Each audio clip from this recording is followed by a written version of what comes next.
Guys, this is quiz number 2, subtracting integers. Put your block number, your first name, and your last name. Question number 1. From 12 o'clock midnight to 7 a.m., the temperature decreased by 14 degrees.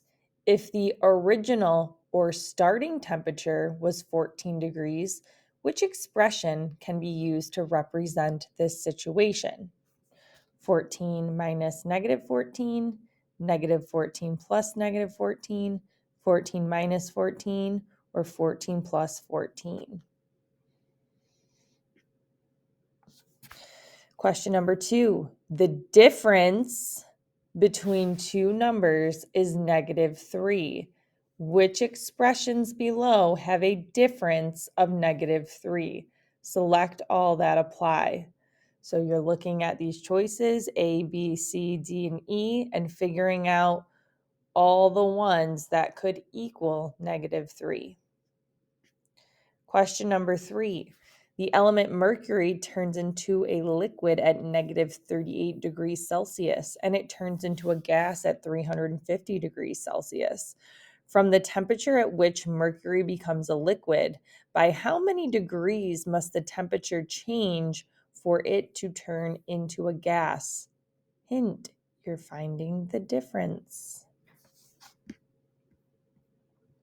Question number 4. Which expressions are equivalent or the same as each other? Choose all that apply.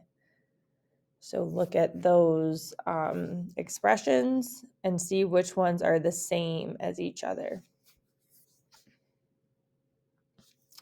Question number 5. The temperature at noon was 11 degrees Fahrenheit. By midnight, the temperature had decreased by 15 degrees. What was the temperature at midnight? That is part 1. There were only 5 questions that you had to do. Now on this same video, I'm going to read you the questions for part 2.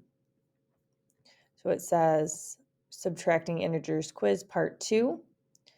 For this first part, you're subtracting the integers and place your answer on the line. Make sure to show your work. So these are both subtraction problems.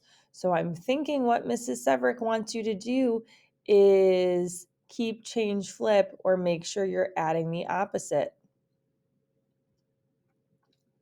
This next part says, Mai wrote the subtraction expression shown. She will rewrite it as an addition expression to find its value. Negative 8 minus negative 4 minus 9. Write a number in each blank to show an equivalent or the same addition expression. So first you're writing out what you would make these, and then at the bottom here it says, what is the value of Mai's expression? Show your work. So for this part, you are actually writing the answer. The last part of this quiz, it says, write the letter for each expression in the box under the correct category in the table. So here are these expressions. You're going to figure out the answer and you're going to write, is it a negative sum? If it's a negative sum, you'll put the letter in that box. So either A, B, C, D, E, or F. If it ends up being a zero sum, you're putting A, B, C, D, E, or F in this box. And if it ends up being a positive sum, A, B, C, D, E, or F, you're putting it in this box. So all of these letters need to go in one of these boxes. There'll be different letters in each box. All right, I hope you did well. Check your answers, turn it in.